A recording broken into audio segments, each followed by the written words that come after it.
ঢাকার ধামরাই উপজেলার সোমবাগ ইউনিয়নের ডাউটিয়া জামিয়া ইসলামিক কাওমি মাদ্রাসা ও এতিমখানায় দীর্ঘদিনের বিশুদ্ধ পানির সংকট নিরসনে স্থাপন করা হলো একটি গভীর নলকূপ। প্রায় 1500 ছাত্র অধ্যয়নরত এই প্রতিষ্ঠানের বিশুদ্ধ পানির সহজলভ্যতায় ছাত্রদের মাঝে দেখা দিয়েছে স্বস্তি ও আনন্দের জোয়ার।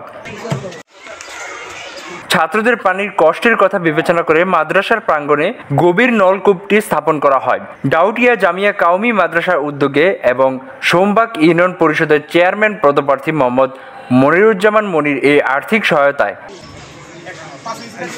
নলকূপটি উদ্বোধনী অনুষ্ঠানে মোহাম্মদ মনিরুজ্জামান মনির বলেন, আমি যদি চেয়ারম্যান হিসেবে নির্বাচিত হতে পারি তাহলে সবসময় সাধারণ মানুষের পাশে থাকব এবং তাদের দুঃখ কষ্ট লাঘবে নিজেকে নিয়োজিত রাখব ইনশাআল্লাহ। আমাদের ডাউটিয়া কওমি মাদ্রাসা দীর্ঘদিন ধরে একটা পানির সমস্যা ছিল, গভীর নলকূপের সুপুর পানির সমস্যার কারণে দীর্ঘদিন ভুগতে ছিল। আমাদের এই মাদ্রাসার হুজুর সাহেব আমার সাথে যোগাযোগ করলে আমি বললাম যে ঠিক আছে, আমি গভীর নলকূপ স্থাপন করে দেবো। তাই আজ 1400 ছাত্র এখানে লেখাপড়া করে, তাদের সুবিধার স্বার্থে আমি একটা সুপেয় পানি ব্যবস্থা করে গভীর নলকূপ স্থাপন করে দিয়ে জন্য ব্যবস্থা করে দিয়ে গেলাম। অনুষ্ঠানে আরও উপস্থিত ছিলেন ডাউটিয়া মাদ্রাসার অধ্যক্ষ মুফতি সালাউদ্দিন ও সিরাজুল ইসলাম সহ স্থানীয় গণমাধ্যম ব্যক্তিবর্গ। সেই সমস্যা নিরসনে আমাদের সোমবাগ ইউনিয়নের বাসিন্দা মনিরুজ্জামান মনির ভাই আজকে গভীর নলকূপের ব্যবস্থাপনা করে দিয়ে গিয়েছেন। সেটার আয়োজন সুন্দরভাবে শুরু হয়ে গেছে আলহামদুলিল্লাহ।